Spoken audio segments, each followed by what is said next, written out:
today's talk arises for me out of things I thought about as a result of the other talk, because for me the discussion the other day was basically about watching the soup churn and picking out various pieces of carrot, meat, and potato and naming them and letting them drop back in the soup. What does this all come to? For years, for as long as I've been around Esalen, the cognoscenti have been awaiting what is called the PS, the paradigm shift. And it has been announced many times, cited in the parking lot, seen in the baths, and yet it's an incredibly elusive creature and never willing to really come out of the underbrush and be identified. And then there is the question, and what's so great about it? Well, we won't know that till we have it in our sights. But I think, let's see, did I bring it with me? Did I have that much presence of mind? Yes, I did. Here is the issue of Brain Mind Bulletin on Prigozhin's grappling with the time paradox, as it's called. What date is that? The date is, if it's a special issue, May 1994. So this is a month old. And the conclusion that's coming out of his work is that nature is not governed by eternal laws, which is a very big piece of news in science, because it has been the assumption really since the Greeks that there is a higher world of mathematical perfection, and that somehow the world of physical appearance and substance is a shadow in Plato's formulation, or a reflection of this higher, perfect, eternal world, which is mathematical in its foundation and best conceived somewhat like the mind of God. And so then the task of science has been to elucidate these eternal, unchanging rules, and to place nature in the context of this system of rules for purposes originally of philosophical contemplation, and for the last 1,000 years or so for purposes of technological manipulation. Well, a number of us over the past 15 years have been very restless with this idea. It seems to be naive philosophically, and it seems also not in congruence with the observable facts of nature. Prigozhin made his reputation by attacking the second law of thermodynamics, which was thought to be the most inviolate law in nature, the law that systems run down, and that order and energy is dissipated ultimately as heat, and that disorder is the destiny of all organized systems. Prigozhin showed that this is not true. In classical chemical systems, he established what is called the principle of order through fluctuation, which is a situation where, for reasons not immediately apprehendable in classical chemical dynamics, a system will spontaneously mutate to a higher state of order. And we're not talking biological or social systems. We're talking just simple organic systems, chemical systems, I mean. Life is a very, very dramatic example of what Prigozhin was talking about. We have genes in us that occur in flatworms, absolutely undifferentiated from their expression in the human body. Well, those genes are arguably 3.5 billion years old. Since the life of an ordinary star, not our star, which is a slow-burning and special kind of star, but ordinary stars have an order of existence of 600 million years. 1/6 the known rate of the persistence of life on this one piece of real estate.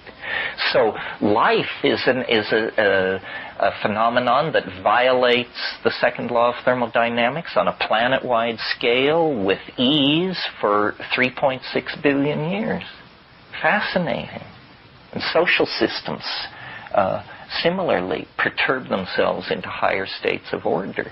A gene, the ordinary mechanisms of Darwinian evolution have to do with taking chaotic events, such as mutation, in other words, events which represent a degradation from an ideal state of order, and somehow using these stumbles, we could say, to become great leaps forward. A curious ability to, take lemons and make lemonade. That seems to be what biology is doing there. Well, I know Prigozhin only slightly and formally.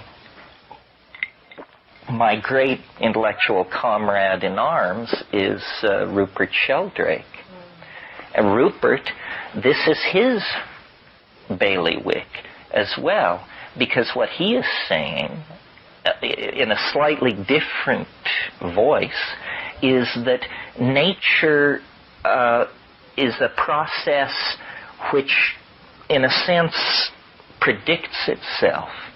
In other words, he's saying that the way things have happened in the past is the way that they most tend to happen in the present and the future. This is not a scientific idea at all. It's a very unscientific idea. In its most extreme examples, it appears absurd. And he, being a clear thinker, is willing to push the theory into the domain of the absurd examples. What do I mean by absurd examples? I mean that if you believe this concept, then teaching rats in Australia to run a certain kind of maze should make it easier for rats in England to run that same maze. Rats in England should run it faster once it's run by rats in Australia. In other words, what he's saying is the mere act of something happening. It sort of digs a ditch through the epistemic murk of causality. This is what the biologist C.H. Waddington called a creode. A creode is a developmental pathway. And once you have one, a process will tend to run in that pathway rather than on one side of it or on the other. And so what Rupert's theory carries as an implication is what Prigozhin now proclaims, which is that what we thought were eternal natural laws are simply something more like habits of nature. And that nature begins in a state in a highly undetermined state, where the set of possible creodes, that word which means developmental pathway, the set of possible creodes radiating out from the origin point approaches some enormous high number. But things must undergo the formality of actually occurring. Whitehead's phrase. Things must undergo the formality of actually occurring. So out of these many possible developmental creodes, a path will be chosen. This is called now in physics a symmetry break. And in theory, these symmetry breaks are not determined. They could occur anywhere. Now, what I mean by that is a common one is, and don't hold me to the numbers, but I believe the electron is 1,860 times heavier than the proton. No theory can account for this. there is nothing apparently magical about this being 1,800, so forth, times heavier than the proton. So it's called a symmetry break. In the original mix of possibilities, the universe just developed. Symmetry, as in tiger, tiger, burning bright in the forest of the night. What immortal hand or eye can frame thy fearful symmetry? That kind of symmetry, or symmetry, as we from the cattle towns of western Colorado say. How does Darwin fit into this as far as the theories of evolution? I mean, are you basically implying that an accidental, chaotic dance is going on in regards to how life is unfolding? There is no rhythm, there is no reason, there is no rhyme to the unfoldment of evolution as we know it? Well, certainly that was Darwin's idea. It's not necessarily mine. See, since the 19th century to the 20th century, the word chaos has actually changed. In the 19th century, chaos meant disorder. And the gene, in a sense, you could almost say that Darwin was the first chaos theorist, because they discovered, the people, Darwin and his school, that you could take two processes which are both random, and that by running these two random processes together, you could attain striking examples of order and symmetry and beauty. And this, to them, this proved that God is not necessary. They said, look, no God, nothing, no God up the sleeve. Just here is random mutation. No mystery here. Here is natural selection. No mystery here. I shuffle the deck together, and here I get peacocks, harlequin beetles, gray whales, and human beings. And no God necessary. But and we've talked about this a lot, so I don't want to spend too much time on it. What they were obsessed by in the 19th century was the elimination of purpose, which goes to your question. They were totally against the idea that there is a plan, God's plan, because they were very concerned to continue the tradition of free will that they inherited from French rationalism, and they felt they were holding the line against the Church of England. In a way, this brings me to what I wanted to talk about today, which was, there are many paths into this, but about the paradigm shift. And we've talked now for a few minutes about natural law versus the idea that the universe is some kind of evolving organism. And I want to talk about two opposed sets of terms.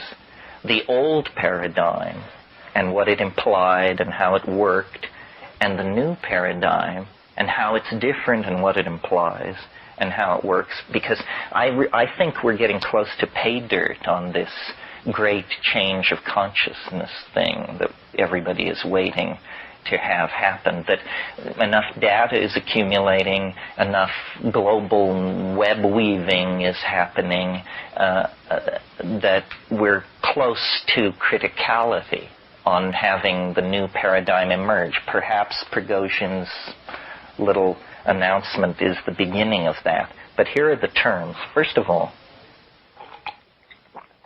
old paradigm, freedom and law.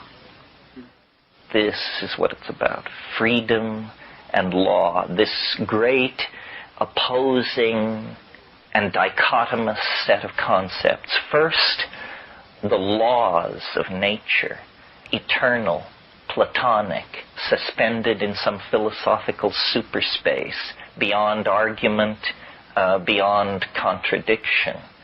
And then the mystery of freedom, that man is free and therefore responsible and therefore somehow bears a measure of guilt for the historical predicament.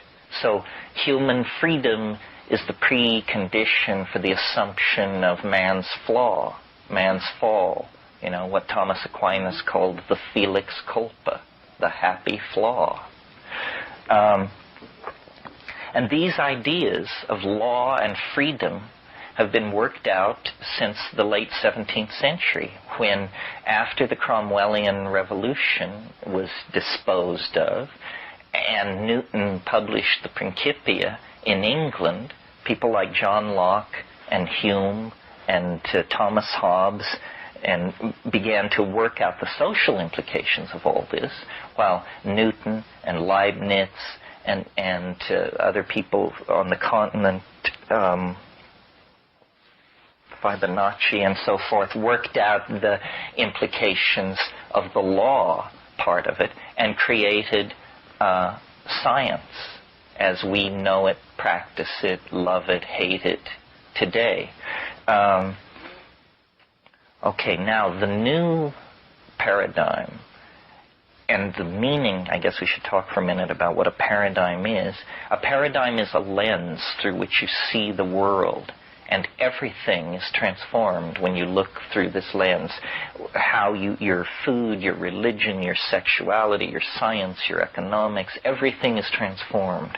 And for 500 years, let's say, we have looked at the world through the lens of freedom and law. And our whole social dialogue has been, how can we have as much freedom as possible, and law, and what is law, and what is freedom, and this is what the dialogue has been about since the Renaissance. Habit and novelty are the new, or what I would propose as the two concepts that are rising out of a synthesis of 20th century experience as the new defining terms of a universal paradigm. And first I want to talk about habit, because I've already sort of anticipated that by talking about Sheldrake and Prigozhin, saying, you see, if you are, and believe me, it's not easy for me to give up my Platonism. I mean, I am to this day highly Platonic, but I don't think we can just be Platonists. There's been some development since 530 BC. Take a look at Alfred North Whitehead. The problem is the eternality of the ideas and their the supraordinary ontos of their existence, as a philosopher would say. In other words, that they are nowhere to be found in what we call the world. They are like with God,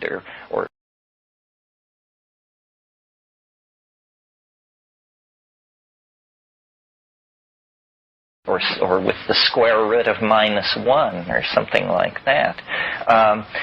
So habit, rather than law, has the curious effect of invigorating the universe and making it not something static, like a piece of furniture, or as Newton imagined it, a divine clock, a machine built by God and then set going to the last tick of eternity. But if habit is to replace law, then the universe is more like an organism.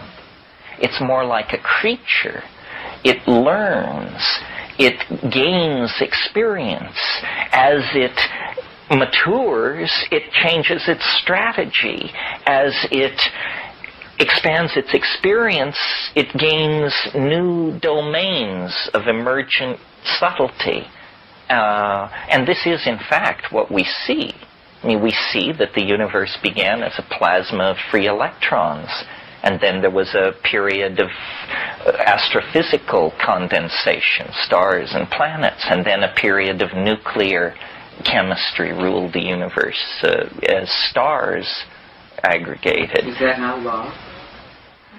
Well, the point I'm making, is that it progressed from one phenomenon to another. It didn't remain static. Apparently, each episode of becoming rather than stabilizing itself like a machine would, it actually becomes the foundation for some completely new phenomena. And that's what you call habit? Well, as opposed to law. See, I think law allows freedom, because freedom means you go outside of law, but law doesn't allow novelty. Exactly. That's a slightly different concept. So if you take seriously this idea that the concept of law can be replaced by the idea of habit, then suddenly you're not in a Newtonian machine, a soulless cuckoo clock of natural laws. What you're inside is an organism. And since you are an organism, there is suddenly an enormous dimension for empathy.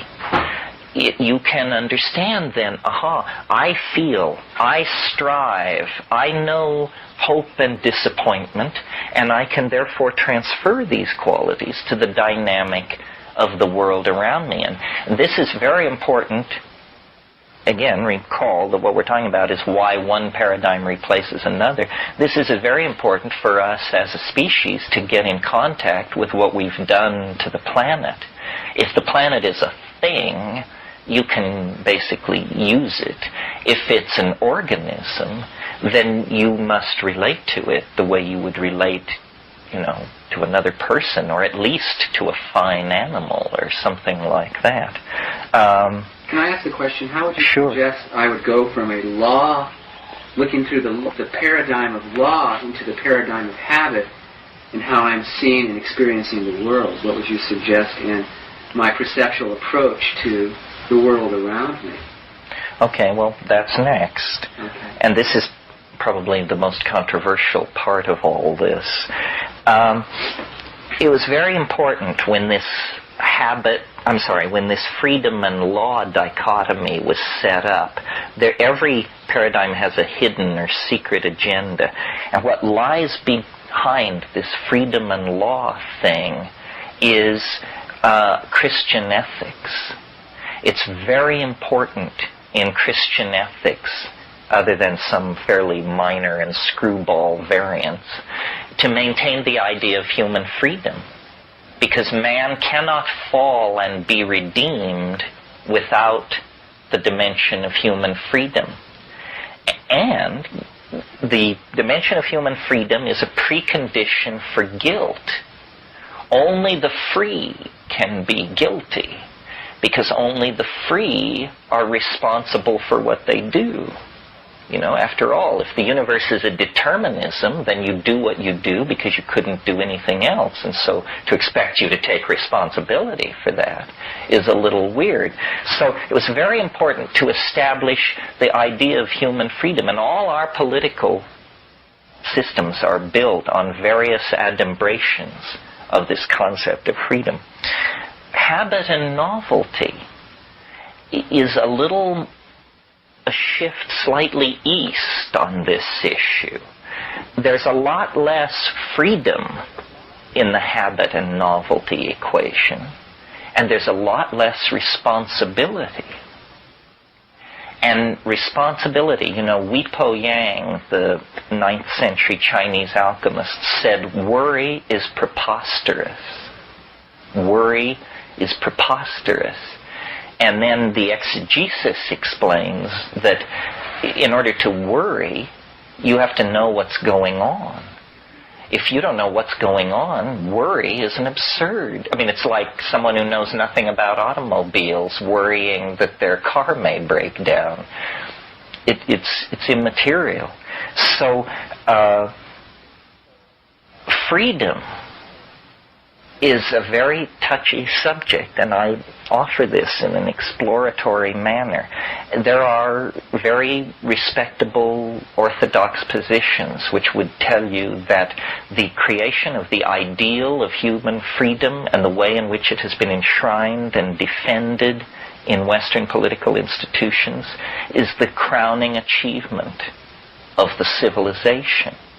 The problem is, it has a curious relationship to two other important power concentrations, the community and the ego.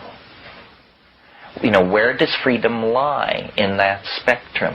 When we say, if you are a Jeffersonian Democrat, a materialist, a paid-up member of the Democratic Party, and you say you are free, do you mean you are free to do whatever you want to do? Or do you mean you are free to participate in the general will of the community? This is not a closed issue. Over the centuries, the answer to that question has shifted.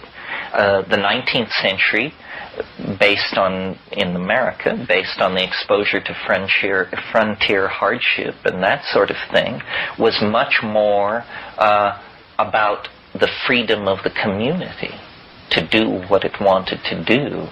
In the 20th century, consumerism and the disappearing of frontiers and the rise of populations and the packing of populations very tightly freedom has tended to mean the right to gratify the whims of the ego.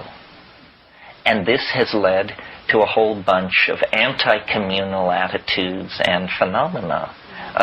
Class struggle, consumerism,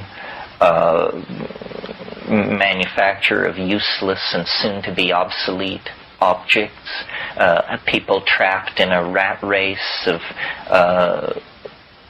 media-propagated needs and low salary and, the rat race. So the thing from the very beginning that has always puzzled me when people talk about the future was there's a general agreement that it's going to be more collective.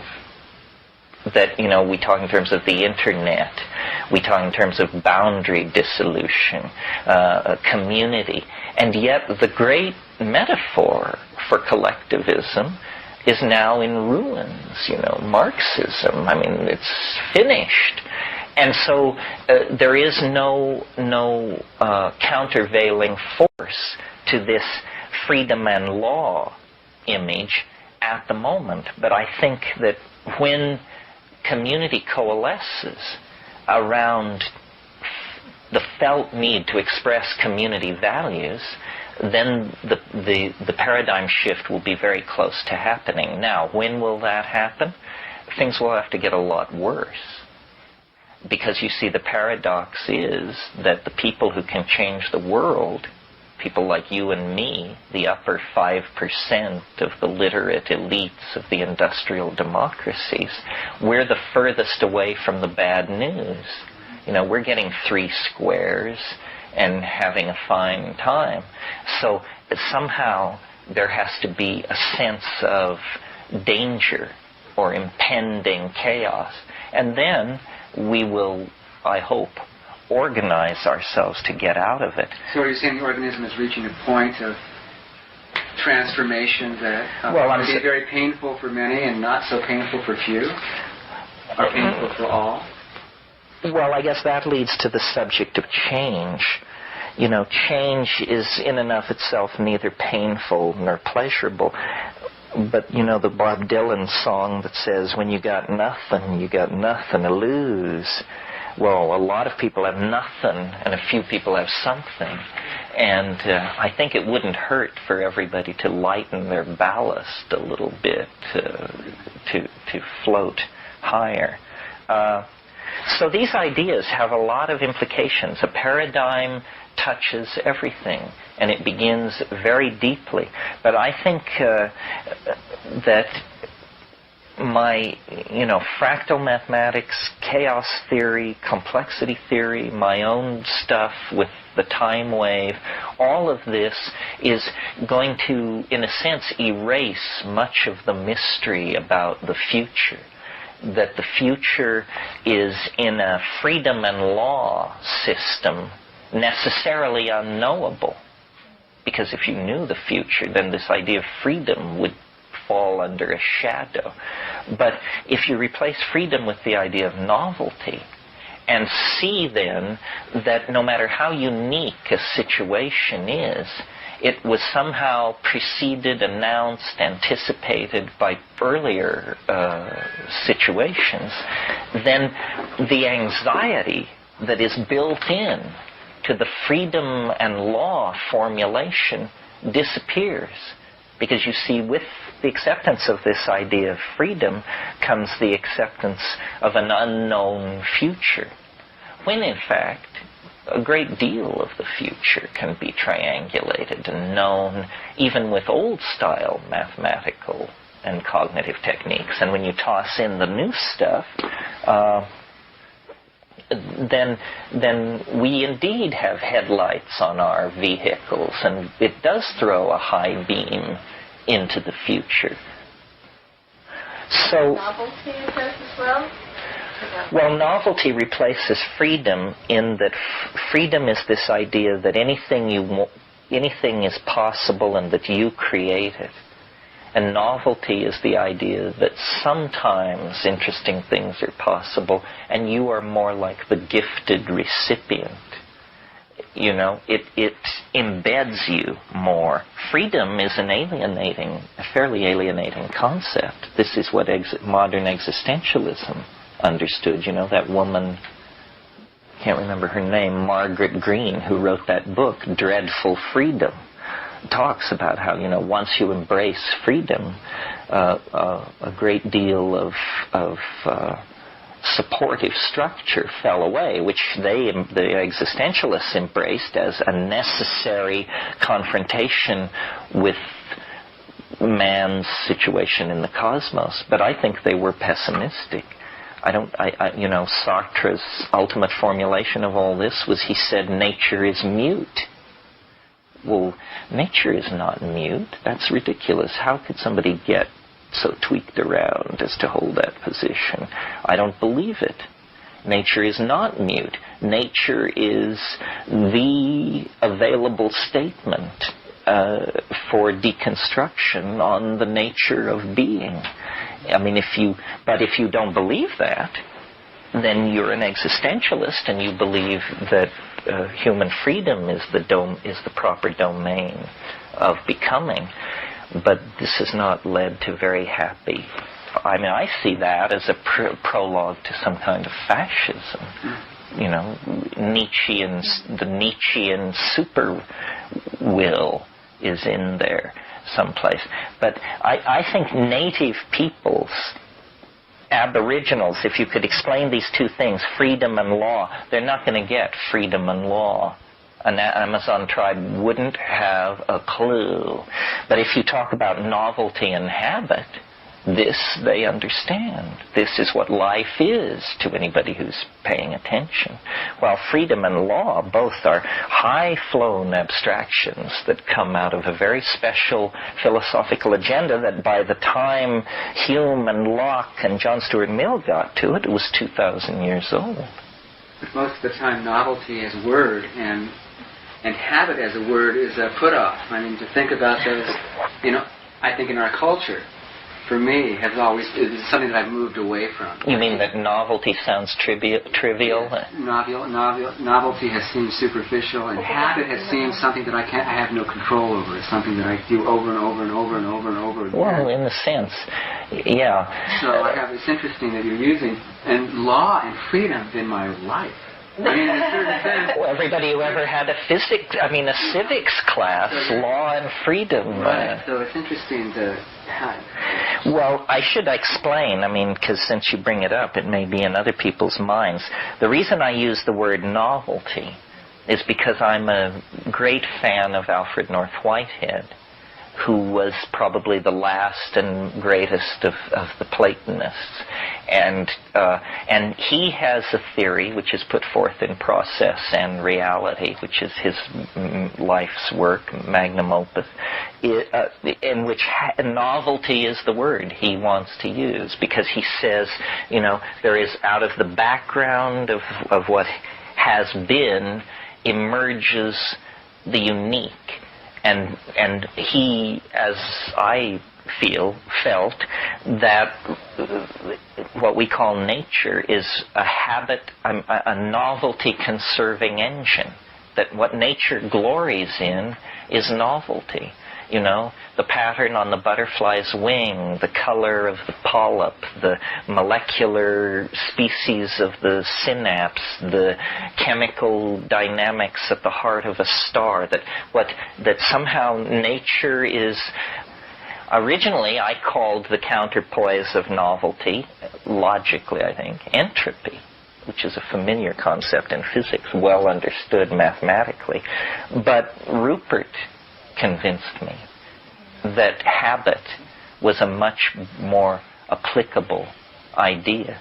And novelty is easy to understand but hard to define. It's like the word complexity, another word very easy to understand, very hard to define. I mean, whole conferences are held on what is complexity, and people leave in fury, not speaking to each other. But intuitively, we grasp what this means. Sometimes for novelty, I've used the phrase density of connection, because I think that, like the arborization of the nervous system in the human brain or in the vascular system of a plant, that as many points as can be made cotangential to each other defines the complexity of a system. But it's basically and ultimately an intuitive and poetic concept, which is probably as it should be. The novelty of nature is embedded in the habit of nature. Right? Nature is almost all habit and a tiny, tiny cutting edge of novelty. That's right. I relate that to the, and at the subatomic particle level. In fact, that's complete novelty. Anything can happen, except it is constrained by 12 habits, the symmetry principles. Yes, although I don't know if we want to get off into this, but since you're here, Paul, it's a good time. Are you following all this stuff about how uncertainty is really taking a beating, and people are saying that it isn't this mysterious property of nature, it's a mysterious property of Swedish quantum physicists, and that David Bohm's formulation of the quanta is a much more elegant formulation and eliminates the uncertainty domain at the cost of introducing non-locality, which, because of Bell's theorem, they're practically ready to admit. So there is this sort of wild horse movement in quantum physics to make it completely explicit and predictable, and get rid of all the woo-woo that comes in with the Niels Bohr formulation. I wasn't thinking so much of the uncertainty principle, but for example, time can reverse. There's nothing at the subatomic particle level that constrains time one way or the other, as far as I know. And so lots of things can happen, and yet there are certain habits that have evolved with the universe, which we call the laws of physics, or actually the symmetry principles. Right. And it seems to me that it would have to be that way. If that's what's happening at the nature level, it's reflecting something that's happening at a deeper. Well, you came in late, but part of what we were talking about was Prigozhin and some of his new work, and one of the things he casts doubt on, or is very skeptical of, is the irreversibility principle. He says that, well, first of all, he says time is a process. It's not a concept, and that there is an arrow, which is good news for my position, because I've always felt that there was an arrow. Is there order in the disorder? I mean, I'm hearing you say order. I'm hearing you say disorder. Is there an order to the chaos enough to create it as predictable? Chaos is the mother of order. So it is a system then. It is, in a sense, its own law. Well, yeah, one of the things that I have down here to cover, but we haven't sort of steered near it, but that does it, is if we go... I mean, for a scientist, here's the real difference between what freedom and law means and what novelty and habit means. The way science has been done since Newton is through probability theory. You get this with Cantor and these people. Probability theory is a very, very necessary tool for science, but it may be a bogus assumption about nature. Let's think about probability theory for a moment. Here's how it works. You want to know how much electricity is flowing through a wire. You carry out 1,000 measurements. You add them together. You divide by 1,000. You now say, this is how much electricity is flowing through the line. Well, but it's entirely possible that if you look back through the 1,000 measurements you made, not one will be the same as this average value, which you're now holding up and saying is how much electricity is flowing through the line.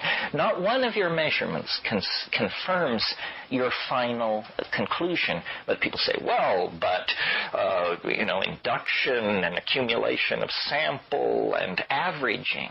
Averaging is what's going on here at the center. And the key to using averaging with intellectual effectiveness is you're making an assumption that's very deep.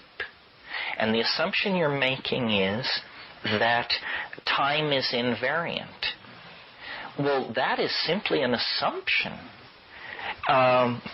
It is the centrally untested assumption of science over the past 500 years. Now, let's take something really important. It's an agreement that I'm making with you to say that this is the amount of electricity that's flowing through at this particular point in time. Well, but the whole notion of science is not that we attain states of intellectual consensus, but that we have a true reflection of the phenomenon.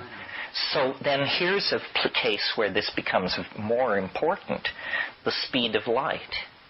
The speed of light in the general and special theory of relativity is specified to be a constant.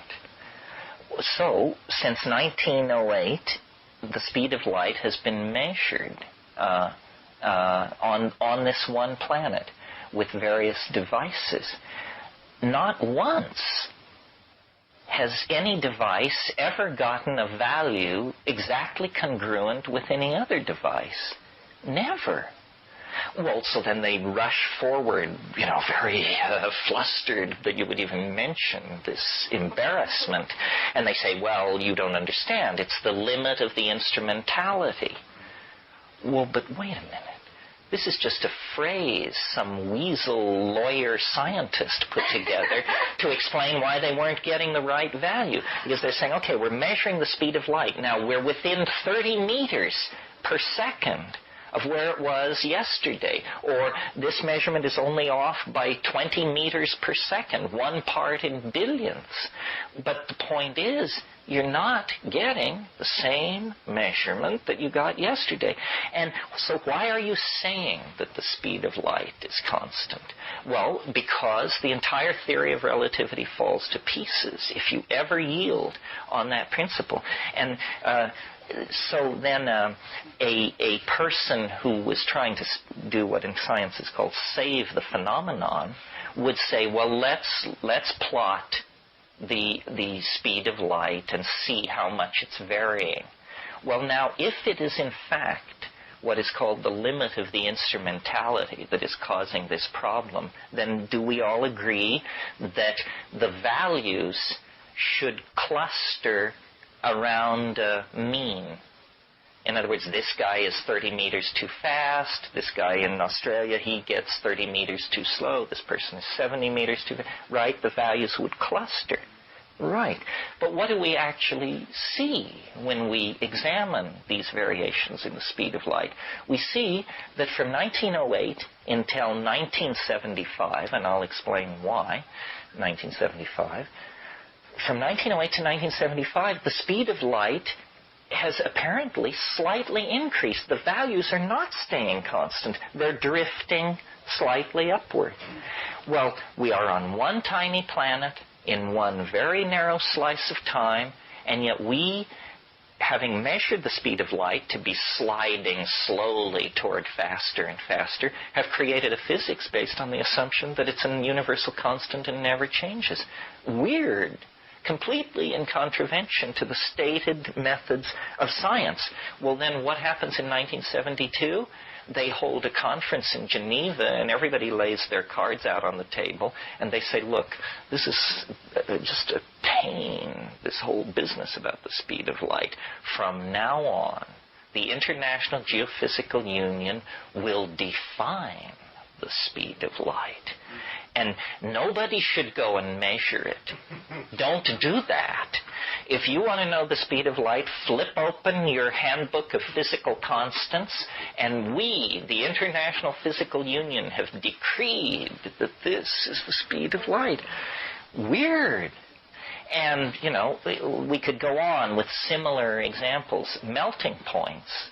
When a compound is created or isolated from nature that has never been created before, one of the first things you do with it is you, as a physical chemist, you determine its melting point. This then goes into a handbook that's published around the world of melting points. Well, the apparatus for doing melting point measurements hasn't changed greatly in 100 years. Melting points for certain compounds have fluctuated 3 degrees centigrade. We're not talking thousandths of a degree here. We're talking about all over the map kind of stuff. Rupert studied this. Got a complete set of the 20th century's published melting points. And, what is chromium dioxide? What did it melt at in 1934? What did it melt at in 1958? And looked at this, made charts showing many melting points rising with the measurements over time, took it to the editors of the publishing house that is in charge of all that. They were amazed. They hadn't a clue. It's a complete bafflement, unless you believe, that these things are wavering and that everything is less, not subject to eternal laws. Yeah. It's interesting that you said that the speed of light is accelerating, that these are all going up. I mean, everything seems to be increasing, as does novelty in your terms. As we go towards this time? Yeah, I mean, it's slight, but very suggestive. And when you think about it, if you really believe in eternal laws of nature, then you just have a philosophical mess on your hands. I mean, eternal laws of nature. The universe... The contradiction in terms. Yeah, the universe is a finite thing. It burst into existence X billion years ago. Where are you going to say the laws of nature were before the universe existed? And don't forget, we're not only talking about laws of physics. That's one thing. What about the laws of gene segregation? Where were they before biology existed? What kind of a question is that to even ask? Clearly we're in a sort of a loop here of ignorance. It's ignorance that generates questions that have no meaning, And so the universe is a thing where habit constrains, but novelty overcomes that constraint. And once overcome, new levels of novelty become incorporated into the old set of constraints. I mean, like, for instance, take Manhattan. Manhattan is an incredibly novel addition to the geography of southern New York. And yet, once in place, it has its rules. You don't break them. If you break the rules, you'll be run over by a city bus or mugged or something. So novelty establishes new domains of constraint. And then out of that constraint, new novelty emerges. And this is a principle which I believe, thanks to Prigozhin and others, reaches all the way across the domain of phenomena. I mean, we're not just simply talking about what goes on in biology. We're talking about what goes on in astrophysics, biology, cultural anthropology, sociology. These principles are universal. And this is something new. This is something new in the 20th century. And it's been a hard battle. I mean, the theory of evolution is essentially a theory which is an effort to account for the large numbers of diverse plants and animals on the planet. Darwin, in his diaries, referred to what he was doing as searching for a solution to the species problem. It was not thought to have anything to do with sociology or geology. But now, I think we can see, if we are willing to accept that the universe is an organism rather than a machine, which is what we inherit out of Descartes and Newton, if we can see that the universe is an organism, then we can see that it is evolving across all spectrums of phenomena. I mean, stars evolve, societies evolve, personalities, communities, tectonic systems. Everything seeks higher states of order. This is the Prigogine principle, that systems actually seek higher states of order. This is, he and Manfred Eigen and that crowd coined the phrase dissipative structure. Dissipative structures are these special situations which arise in nature where order is actually preserved far from equilibrium. That's the technical way of saying it. In other words, equilibrium is where you get to when you let go and then you drift toward death, disintegration, decay, equilibrium. And sooner or later, in the old paradigm, all systems will reach equilibrium. A cup of coffee left standing becomes a cold cup of coffee. Everything seeks equilibrium. But what Prigogine showed was that some systems don't, and that they are incredibly tenacious. Life being the most obvious example. How does it do it? How does life perform this trick of maintaining itself homeostatically far from equilibrium? Well, it does it through the process of transferring order in the environment into its energy cycle and then passing disorder out of the system. This is what we call eating and excreting. You take in very highly ordered proteins with a lot of energy bound into carbohydrate and protein. You extract energy from that and excrete out a much less differentiated, much less energy-intensive material. And by cycling energy through the form, the morphogenetic form of the body maintains itself. It's a kind of miracle. I mean, the form is like a ghost in matter. The matter flows through it, and the form puts the matter through a series of contortions that allow the form to exist. And as long as the form, the organismic form, can obtain high-grade stuff which it can get energy out of, it will maintain itself far from equilibrium. And through the miracle of genetics and heredity, this maintenance of a state far from equilibrium has been going on this planet for several billion years. And of course, mind emerges out of this. Mind is a phenomenon of metabolic activity, where, so far as we know, where there is not metabolism, there is not consciousness. Even computers, they have to have a flow of electrons in their guts. When there's no electrons flowing, there's no computation taking place. Similarly for us, when there is no flow of electrons, no charge transfer, then you're dead. And there's no coming back from that. But if you have had children, look what's happened. Half of your information has been kept alive in the non-equilibrium thermodynamic state of the dissipative structure, which is the species, you see.